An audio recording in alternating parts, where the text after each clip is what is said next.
What's up, everybody? It's that time of the year where we have officially entered the RLCS season yet again. It feels like yesterday we had the World Championship for 21-22, but officially on Friday, we have the start of the RLCS NA Regional 1, also known as the Fall Open.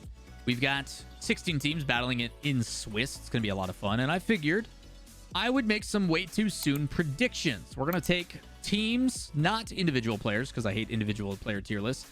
And we're going to make an NA team tier list. And we're going to do this in multiple different categories. So the plan for this, some may say, is simple. I'm not one of those people. It's never simple trying to rate these teams. But the idea of what we're doing here is we're going to be taking a bunch of teams and we're going to put them in a tier list. And this tier list is going to break down how I feel they will end. And they can shift in each category by 1 or 2 places. So as an example, if we take a peek, we have a tier list, right? So on the left-hand side, we have our categories, and the teams that I place in those categories is going to be determining on how I think they will end up or how I think their results will go for all of fall. The teams that I think are most likely going to go to the major. The teams that are going to be consistent top 4. So these teams could either also make the major, they could also possibly miss out. They're going to be competitive in that regard. Some of these may have some overlap, but I just wanted to be able to separate like my S-tier teams and be like, yo, these teams are surefire going to make it. These teams may have some losses when they get into top 4. Top 8 consistent, which is playoff potential. Teams that like avoid the first round. The teams that don't go 0-3 right into Swiss. Teams that are going to be that 16 or like that 16 to like 18 bubble that are always like, we're probably making the main event, but we're also going to make sure that you have to go through us to make it. And then the teams that are going to consistently make the top 24. And the reason why I have that is because I want to make sure that all these teams have a spot on the board. But yeah, top 16 is your gatekeeper teams. It's how I've always described them. They're the teams that I personally believe are like, you know what? If you want to make it into the main event, you got to get through these guys. While they have some potential to bump up into top 12 and avoid the first round losses, this is like your Cookster Minions team. You know, Cookster's Minions are always going to make it. They're always going to be in that main event. They might go 0-3 every single time, except for the last one before they disband, but they're going to be the team you have to beat in order to get in. So that's how I have it. I've got 24 teams here, I'm pretty sure. NRG, Dignitas, gen.g, Furia, and the whole bunch, and the whole crew. These are teams that you're most likely going to see. There is some of these that may surprise us. There's a bunch of teams that are currently not qualified that may end up surprising us in the future. And I know some people are going to be like, well, why didn't you rate my favorite team? I'm like, well, your favorite team needs to make events more consistently. Again, I can't do everybody. I can't go through the entire 400-plus team open qualifier. We'd be here forever. So with that said, we're going to do some tier listing. We're going to put some teams towards the top, towards the bottom.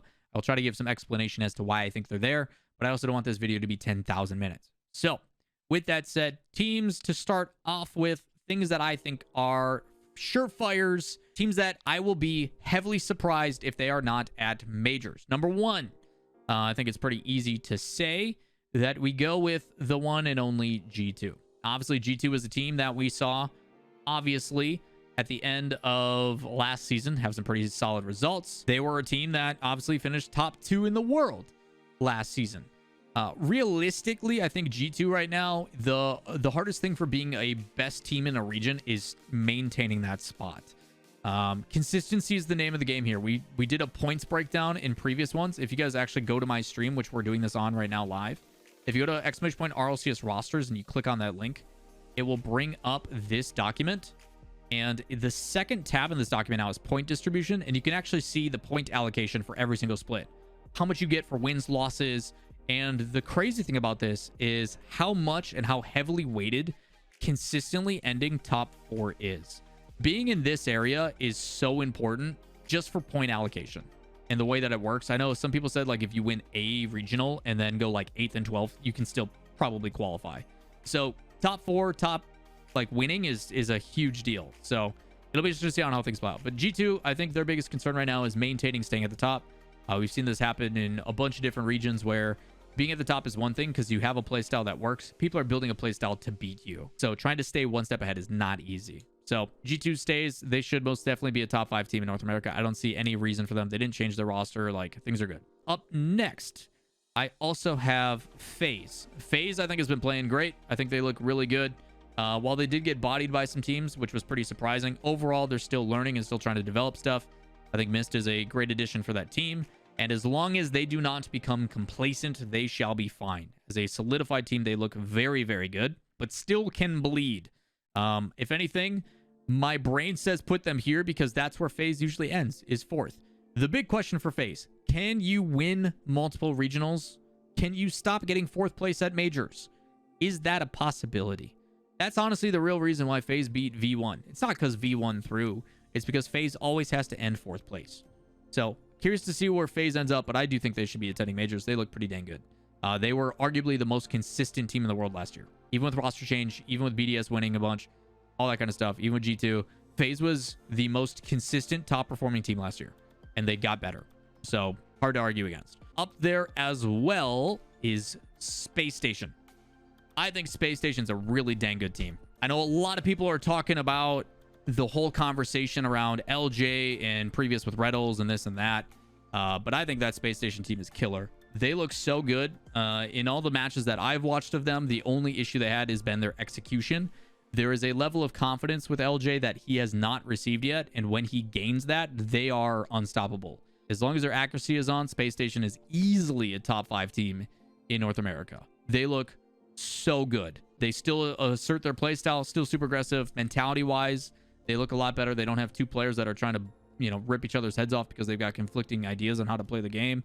It seems like there's been a fresh start, and as long as LJ builds that confidence in himself, which I know Chrome is working very hard on, whether it be scrims or otherwise, Space Station looks incredible. Very, very good team. Up with them as well, but I'm going to bump them down a little bit, is V1. V1 has always been an issue with consistency. Can you continue to provide a consistent level of aggression and offense? They're still very reliant on beast mode, but you are seeing more mechanics come in from both Calm and Torment. Last week in their open qualifier, you saw them take things a little bit lightly. You cannot let complacency set in. You have to prove that you are deserving of that top 8 team, that top 5 team in the world. They have some ups and downs. Their base level has gotten a lot better, but they also are susceptible to some things, and that's me being realistic about it. But there is no reason why they should be a top 5 team. As long as they continue to grind, they have land buff now with 2/3 of their roster, technically 3/4 of their roster living in Minnesota. You've got Calm, Torment, and Fireburner all in Minnesota at HQ together. Beast Mode, the only one who's not because he's too young. I have these built because even though major teams are ones that I want to put a step ahead, the way that I look at top 4 is any of these teams should bump up or down. So like there is a chance that these teams don't win. Like these are my favorites to win every single week, right? These are the ones that are going to potentially go. But like when I look at top 4, I see V1 still capable to win, but I also see them potentially dropping down to top 8, which is again a 1 game difference. If they get into playoffs, they could win, they could lose. Who knows? So I have potential of them swinging. I think V1 without a doubt should be making majors, but there is without a doubt the consistency that I have concern.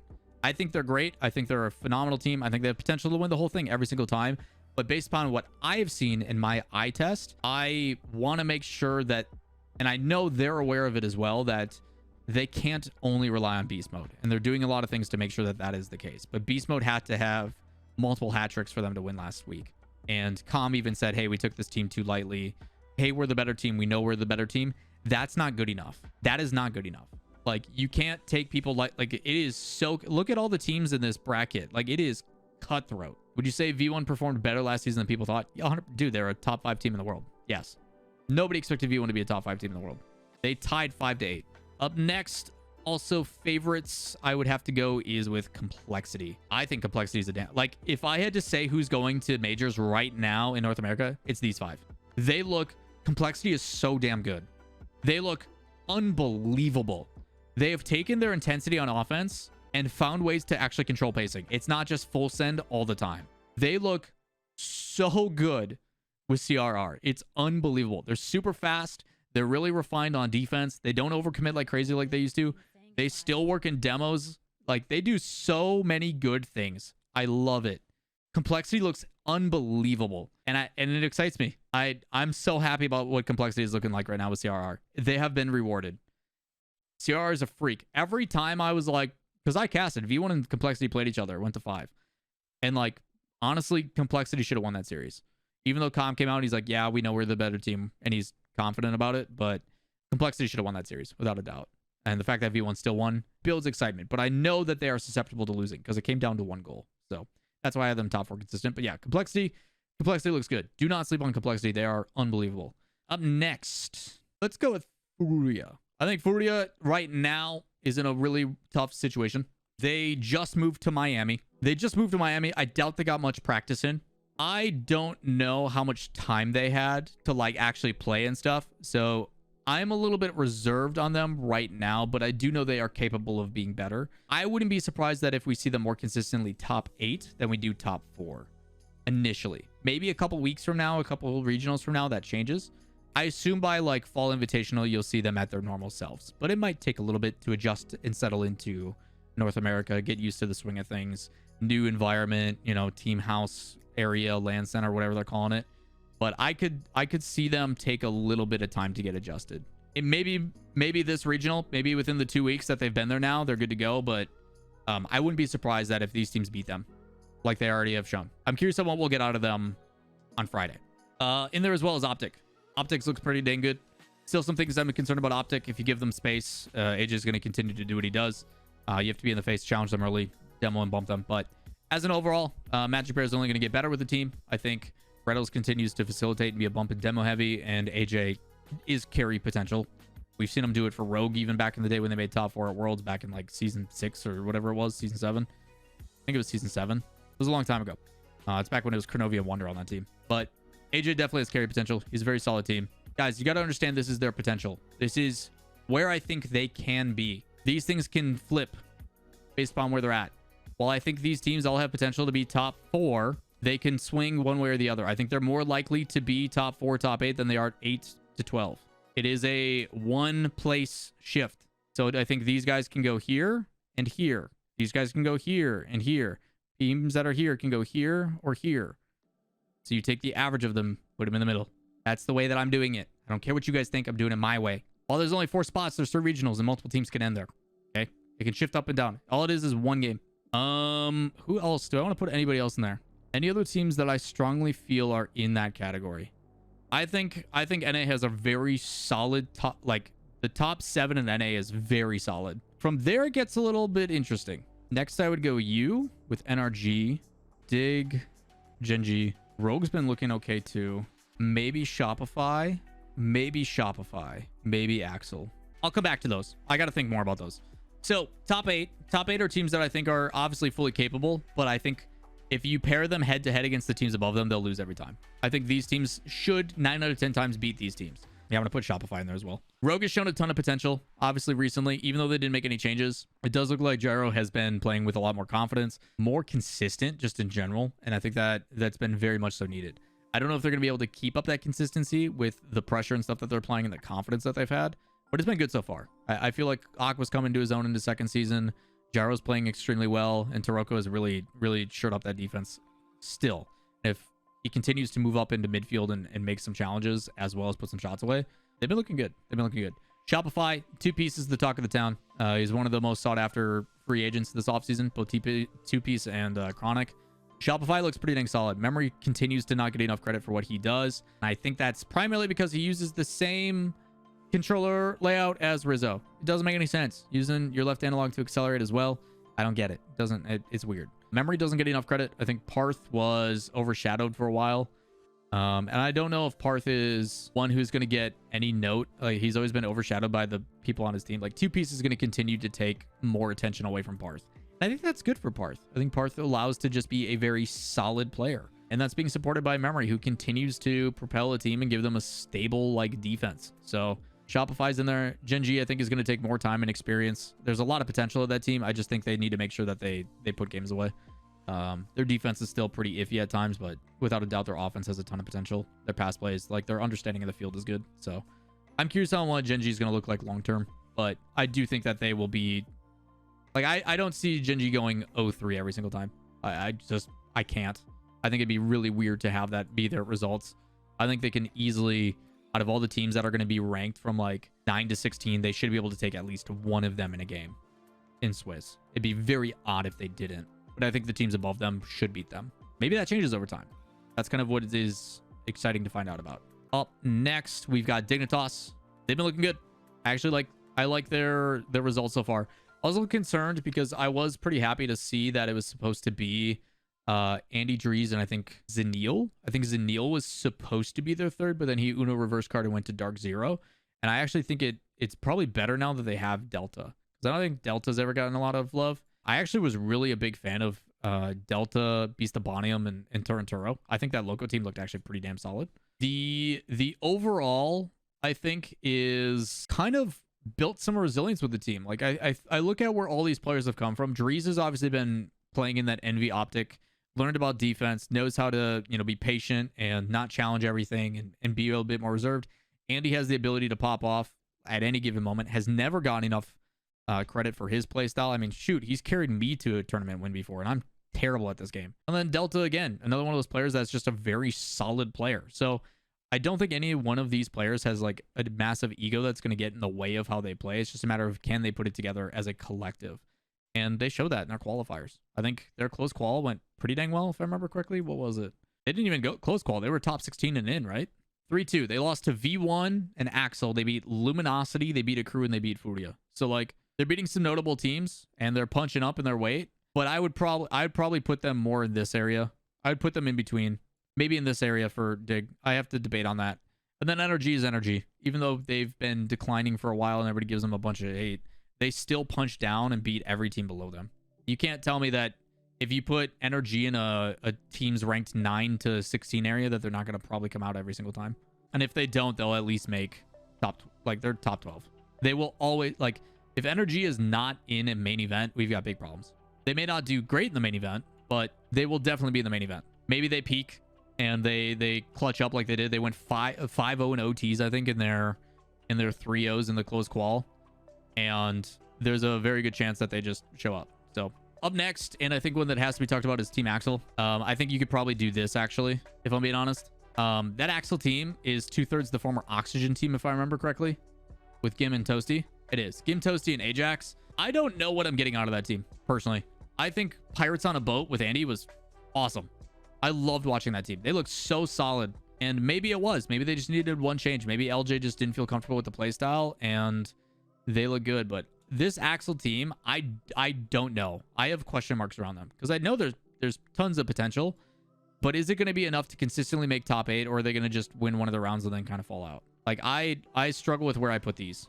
I think they're right in between. Do I think they're going to lean more top 8 or more 12 to 16? Basically, the way that I'm doing these lists, chat, is that if I put you here, you have a chance to like go up or down one. Like, I think these 3 should always be top 4. I think these could be top 4, but also top 8 and lose.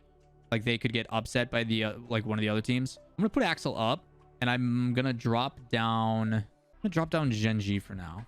For now, I think that's where I'm gonna go for now. That may change over time. I don't know. That's where I have for now. Things may change. Things may change. Up next, I think you can also throw... Man, this is where it gets tough. The top side is very easy, in my opinion. Top side is super easy. When we get down to the other stuff, I go, I don't know. PK looked pretty convincing, didn't they? They even beat Accelerate. I go like this. Is that better? Do I feel more confident about that? PK looks really solid, but I just don't see them beating the teams above them. Sleeping on Luminosity, am I? They went to 5 against Dark Zero. They went to 5 against Axel. They got swept by NRG. They lost to Furia, who everybody was beating. And then they beat Scuzz. I'm going to put them back, and I'm going to go like this. Because I think their potential long-term... But I really like that Dig team. Nope, I'm going to do this. Or do I put Axel here? Oh, I don't know. You know, this is my list. I'm going with my gut. Heck you, chat. This is what I believe, not what you guys believe. I think it's just one event, right? I think it's one event. I don't want to put too much weight into just one thing. Based upon what I'm seeing playstyle-wise, it's good to see them come in and have some like solidification of like, okay, the original roster that's coming in does have potential, but I see some pretty glaring flaws from some of these teams that are down below. LG is having a hard time closing out series. They're susceptible on defense. Dig has been making some really good changes, and they came in with convincing wins over top tier teams.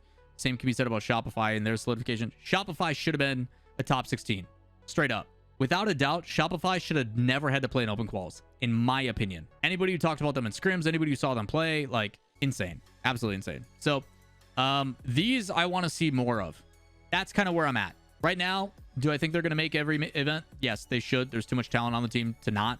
But I need to see it consistently. This team just still question marks around them.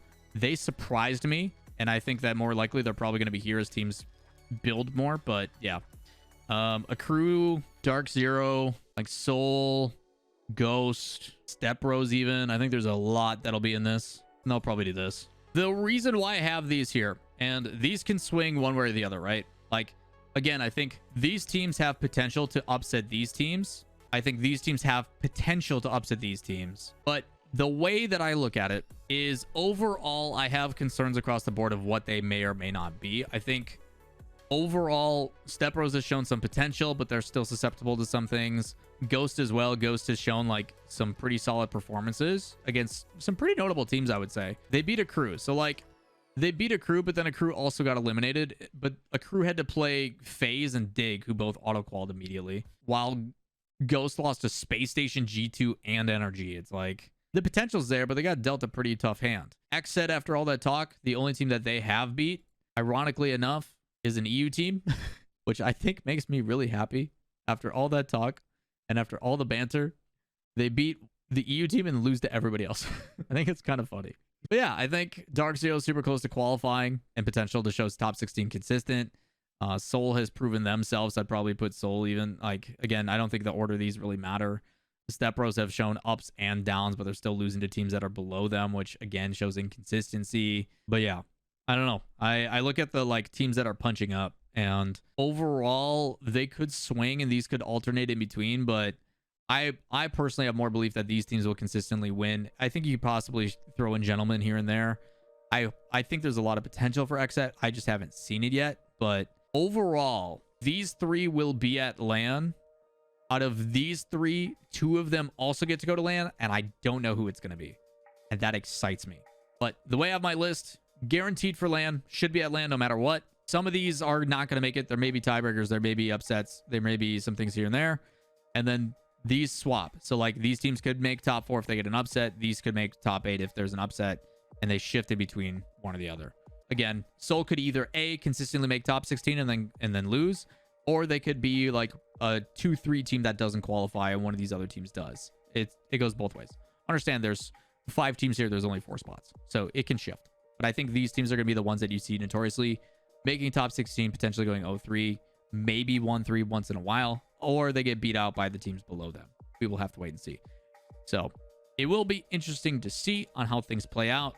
V1, I do think right now is playing well, and I know a lot of people are concerned about that, how I don't have them there, but I've also seen some inconsistencies and some concerns on my perspective of why I may see them. Like, I expect you to consistently make top 4, top 8, pretty good thumbs up. So if V1's not top 8, something is going on and people are not happy. So overall, that's what I've got for the tier list. Let me know what you guys have in the comments down below. Is there certain teams that you think are not getting enough credit? And I swear to God, if any of you put Team Twitter, I swear to God, all I'm going to do is reply with as for trying to shoot a 3. That's it. That's going to be my rebuttal. Jokes aside, appreciate y'all coming and tuning in to the tier list. Whether you like it or not, we'll have to revisit these at the end going into the major and seeing how awfully we did. If you guys would like to see that when the fall major happens, if you want me to revisit this and rewatch this video and do some like React Andy of how stupid my takes were, always down. So that's going to do it for today's video. As always, if you enjoy the content, thumbs up, subscribe, turn on notifications, and we'll see you in the next one. Peace.